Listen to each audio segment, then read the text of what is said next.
Halo teman-teman semuanya, balik lagi sama gua. Sebelumnya, Assalamualaikum warahmatullahi wabarakatuh. Di video kali ini gua mau bahas seputar stack sharing tentang Spotify ya ringan-ringan lah ya, nggak melulu tentang codingan. Uh, Ya, di sini gua akan bahas satu persama, maksudnya nggak semua gua bahas, tapi kayak stack-stack yang penting aja atau platform-platform yang penting yang sekiranya itu bisa menggambarkan kalian ketika kalian pengen membuat survei seperti apa. Nah, mungkin salah satunya ini bisa menjadi referensi kayak gitu. Oke, kita langsung aja check it out. Let's go.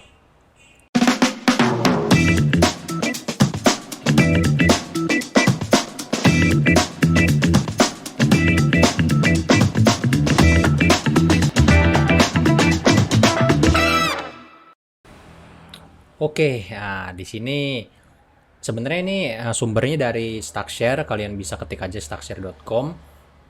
Nah, di sini langsung aja ya kita bahas satu persatu. Di sini Spotify itu menggunakan Python ya, menggunakan Python dan Nginx. Nah, untuk Pythonnya sendiri digunakan itu sebenarnya kalau dari ini semuanya hasil analisa gua disclaimer sekali lagi, ini hasil analisa gua aja, jadi nggak menutup mungkin apa yang gua bahas ini benar, apa namanya sepenuhnya benar.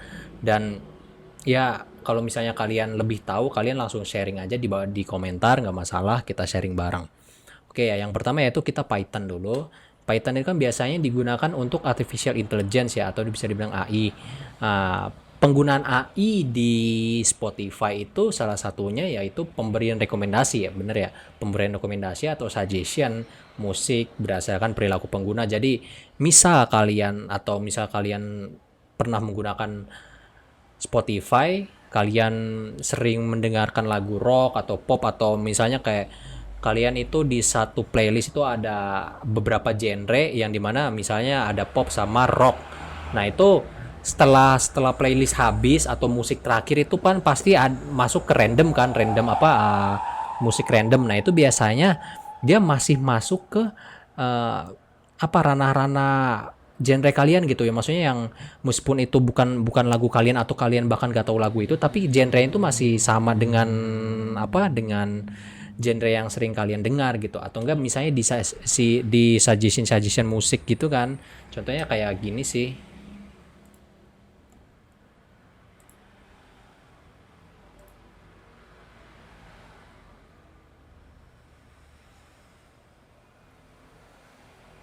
Nah, kurang lebih kayak gini.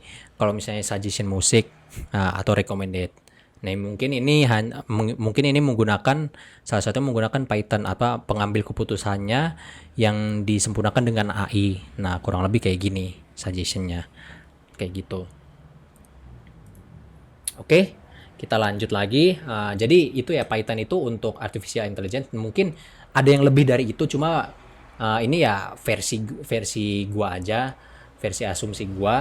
Oke, kita lanjut ke Nging atau yang bisa disebut dengan Nginx. Sebenarnya dibacanya Nginx ini digunakan untuk server. Sebenarnya ya hampir sekitar 80 atau 75% web server itu yang udah dipublish itu menggunakan Nginx ya, ininya publishnya.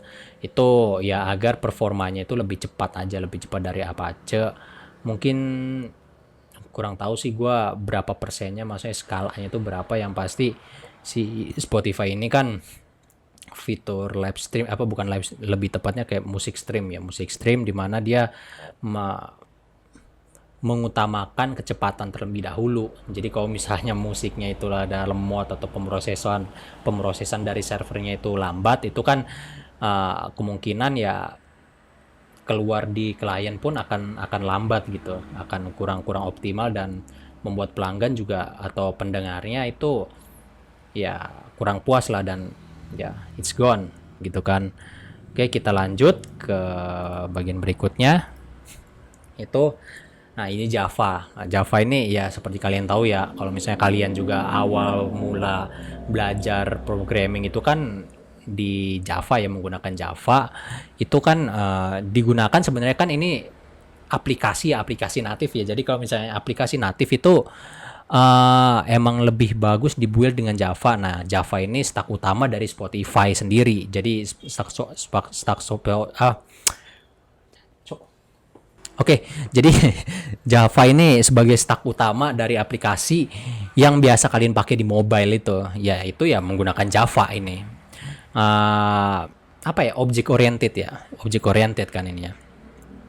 Dan Java ini juga termasuk salah satu stack yang dimana dia memiliki banyak kelebihan untuk platform native. Jadi misalnya kalau untuk mobile ya mobile aja, terus untuk desktop aja. Pokoknya untuk native ya, bukan untuk diakses sebagai multi platform. Kurang lebih seperti itu. Jadi ya bisa kalian lihat lah aplikasi Spotify itu bagus kan, maksudnya lancar ya, nggak ada apa kayak ngadet-ngadetnya seperti apa gitu, kecuali ngadetnya emang dari HP kalian atau dari device kalian, itu who knows. Kita lanjut ke Bootstrap. Nah, Bootstrap ini untuk ini ya, untuk responsive template ya. Di kan Spotify itu punya web application-nya ya, punya web application, maksudnya aplikasi berbasis webnya juga ada. Jadi mungkin Spotify itu pakai Bootstrap untuk ininya, mungkin ya untuk responsifnya ya. Tapi kayaknya nggak mungkin gitu loh. Cuma ini dari structure sih kayak gini, kita coba kita cek ya. Kita cek di Spotify ini. Kita cek di sini, masa Bootstrap sih? Atau mungkin ini kayak versi lawas ya dia ininya ya. Nggak ada tuh Bootstrapnya.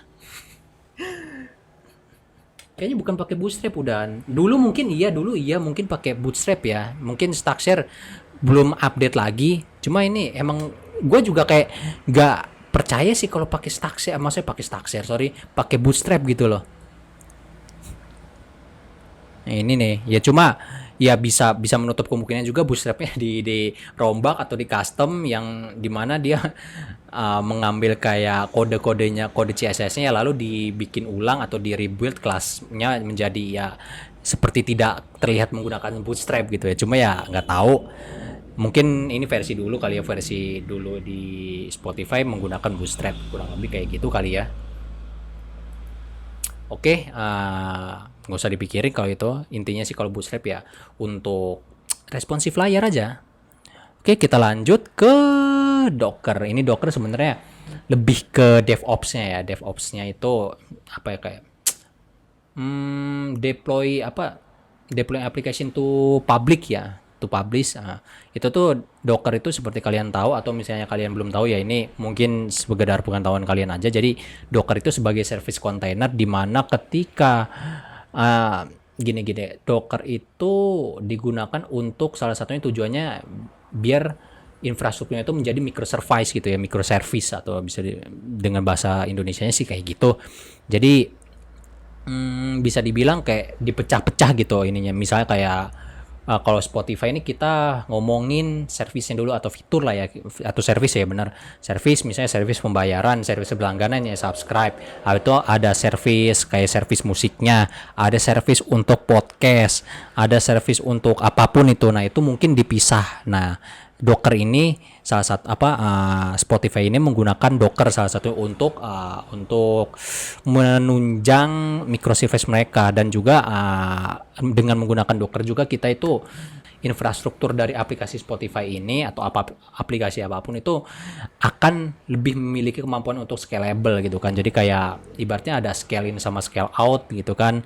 Jadi penambahan node atau penambahan spesifikasi tanpa merubah. Jadi misalnya kayak kayak gimana ya? Misal di service pembayaran nih, ternyata banyak sekali, maksudnya resource-nya itu kurang mampu menanggulangi masalah pembayaran. Nah, di situ ntar fokusnya ya di service pembayarannya aja yang digedein. Tapi kalau yang lainnya itu nggak perlu ditambahin. Nah, itu kan akan menghemat biaya juga kayak gitu. Oke ya. Dari segini kan udah bisa ketahuan tuh, berarti Spotify ini ya service kontainernya menggunakan Docker. Kok Docker atau ininya kayak biasanya kalau misalnya continuous development-nya mungkin bisa pakai Kubernetes kayak gitu. Cuma gua kurang tahu kalau itunya. Oke, kita masuk ke Apache Kafka di sini ya. Jadi kalau misalnya Apache Kafka itu digunakan sebagai platform live streaming yang mungkin seperti kalian tahu ya, di Spotify itu kan ada apa namanya? Fitur podcast, bukan podcast, kayak apa ya? Layanan podcast. Jadi si pengguna tuh bisa dengar podcast atau radio live stream lah ya. Nah, kurang lebih mungkin pakai si Spotify ini menggunakan Apache Kafka untuk platform live streamnya seperti itu. Ini asumsi gua aja ya. Soalnya ini juga dari Stackshare, dan Apache Kafka ini ya kalau dari situs resmi atau sumber resminya itu ya dia distribusi platform live streaming gitu kan. Kurang lebih kayak gitu. Kita lanjut ke ini dia Amazon CloudFront. Nah, Amazon CloudFront ini sebenarnya model kayak Content Delivery Network ya, atau CDN, kayak Cloudflare, terus apalagi ya itulah pokoknya ya semacam itu. Terus kalau Amazon itu produknya yaitu CloudFront. Nah, CloudFront ya CloudFront. Nah, itu sebenarnya untuk mempercepat pengantaran data atau mengurangi latensi. Maksudnya latensi itu ya apa namanya, kecepatan data nyampe ke gimana sih, kampret, latensi ialah kecepatan data untuk sampai ke tujuan. Jadi berapa detik sih? Nah, berarti kan itu semakin kecil latensinya, berarti semakin cepat sebenarnya data itu sampai ke tujuan. Kayak gitu.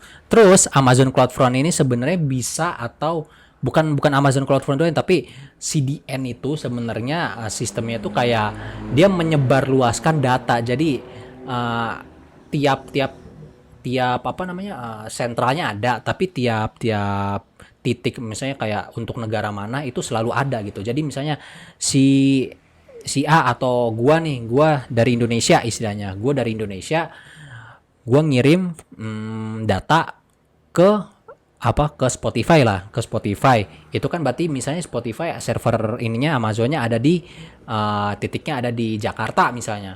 Nah, dari Jakarta itu dia datanya itu tidak diam di situ, tapi disebarluaskan ke beberapa titik kayak Singapura, Amerika, dan lain sebagainya. Nah, yang pada akhirnya nanti data gua itu bisa secara cepat diakses oleh orang-orang yang di luar Indonesia. Jadi kalau misalnya kayak gitu, semisal ada orang Amerika atau orang luar Indonesia, pokoknya yang ingin mengakses data yang sebelumnya gua kirim itu ya tidak ke server Indonesia, tapi langsung ya server terdekatnya dia, poin-poin terdekatnya dia, kayak gitu. Misal kalau misalnya di Amerika atau di USA gitu kan adanya di istilahnya di New York gitu, nah berarti dia ngambilnya dari New York kayak gitu.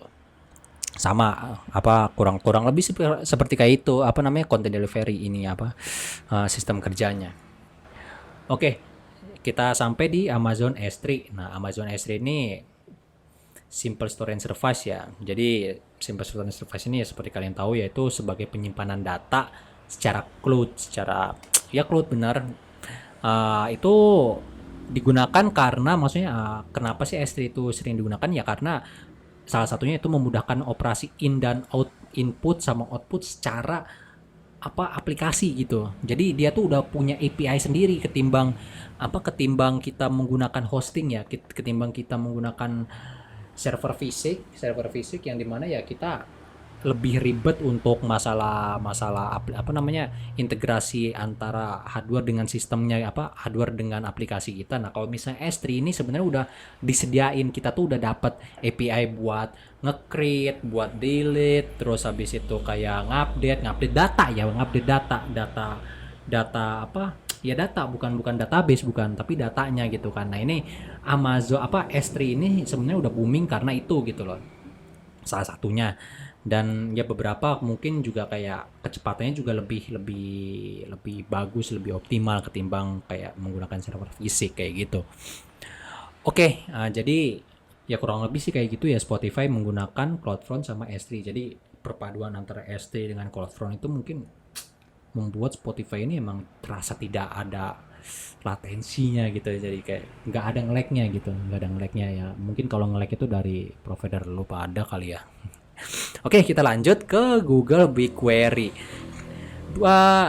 Sebenarnya gue belum pernah ya pakai BigQuery ini, gimana ya.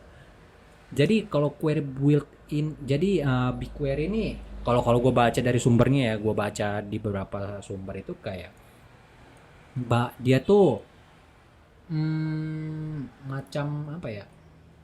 Ah, sebenarnya BigQuery itu semacam data warehouse ya, data warehouse untuk untuk kebutuhan scalability atau yang disebut yang bisa disebut juga untuk kemampuan untuk menangani pertumbuhan yang tinggi. Jadi mungkin kayak misal Spotify ini, ya Spotify ini kan udah besar ya, tapi misalnya ketika dia pengen scale up lagi masalah infrastruktur dan lain sebagainya, BigQuery ini cocok digunakan ketika datanya nanti semakin banyak gitu. Dan kalau gua baca juga itu Google BigQuery ini kayak dia tuh bisa mengolah data terabyte itu hanya sekian detik gitu, hitungan detik aja gitu. Jadi ya ya benar, maksudnya Spotify menggunakan BigQuery ini sebagai uh, penunjang query cepat ya, menunjang proses query agar ya itu penggunanya tidak merasa lambat gitu, maksudnya respon dari aplikasinya itu tidak terasa lambat gitu. Jadi wah keren banget sih ini Spotify menggabungkan beberapa stack gitu ya, agar ya performanya itu tetap terjaga gitu kan. Maksudnya udah dipikirkan dari masalah query, penyimpanan, terus manipulate data gitu kan, terus juga kayak apa istilahnya server. Kalau server udah lazim sih ya, tapi lebih ke ini dari Amazon CloudFront, terus Amazon S3, penggunaan BigQuery itu kayak udah benar-benar keren banget sih ini uh, infrastrukturnya. Ya kayak gitulah pokoknya keren. Oke, mantap lah Spotify pokoknya. Oke, lanjut ya. Jadi ya BigQuery ini bukan, kita nggak ngomong BigQuery-nya, tapi kayak ya salah satu query yang digunakan Spotify, nggak usah jauh-jauh ya, autentikasinya aja pakai query kan di situ. Nah itu mungkin pakai BigQuery salah satunya, kan dia udah berjuta-juta pengguna kan ya, udah banyak banget itu. Kalau dibilang apa berapa row ya nggak tahu sih, nih ngomong dia pakai, kayaknya pakai pakai Postgres sih dia. Itu mungkin kalau misalnya udah berapa row user itu mungkin udah jutaan atau puluhan juta mungkin ya. Nah untuk autentikasi aja itu udah puluhan juta kan itunya, datanya ya, kali masih tidak, maksudnya tidak menggunakan bantuan platform lain gitu kan. Nah ini mungkin BigQuery salah satunya, Spotify menggunakan BigQuery ini. Oke, kita lanjut ke yang terakhir, yaitu terakhir ya. Oh iya benar, terakhir, yaitu kita menggunakan si SendGrid ini menggunakan Twilio SendGrid. Ini hanya untuk di bagian marketingnya aja. Jadi sebagai automation dari email marketing, yaitu mempermudah untuk pengiriman email untuk kebutuhan marketing ya, seperti kayak promosi, terus kayak misalnya pengingat jangan lupa hari tangga layanan premium kamu sudah mau habis, ayo misalnya kayak subscribe ulang. Nah mungkin ini menggunakan Twilio SendGrid. Nah, jadi biar sistem itu mengirim email itu secara tertarget gitu kan, jadi berdasarkan umur, bisa berdasarkan jenis kelamin, atau bahkan berdasarkan kayak perilaku dari penggunanya, misalnya yang suka lagu-lagu pop ya bisa juga, maksudnya masuk ke Twilio ini. Ntar misalnya kayak buat ada ada musik rock yang masuk, atau ada musik baru yang bergenre rock masuk ke Spotify.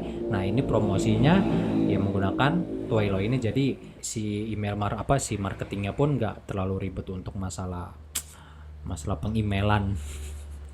Oke. Apa ini? Oke, mungkin itu dulu aja sih dari pembahasan ini. Sebenarnya sih masih banyak ya, kayak misalnya ada Google Analytics dan lain sebagainya. Cuma itu mungkin kalian bisa Cuma ini mungkin beberapa stack yang gua rasa ini penting gitu loh, maksudnya kayak cocok banget gitu untuk dibahas, dan yang benar-benar mempengaruhi si Spotify ini gitu loh.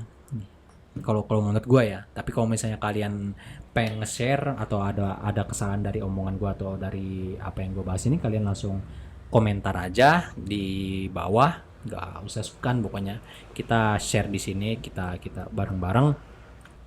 Oke, mungkin gitu loh aja. Kurang lebihnya mohon maaf. Nah, terima kasih buat kalian yang udah nonton, yang udah sempetin nonton. Jangan lupa kalau misalnya kalian suka, kalian like, subscribe, dan boleh di-share juga. Dan kalau misalnya ada apa-apa, tinggal komen. Kalian ramaikan, nggak masalah. Kita jumpa lagi di video selanjutnya ya teman-teman. Wassalamualaikum warahmatullahi wabarakatuh. Dadah.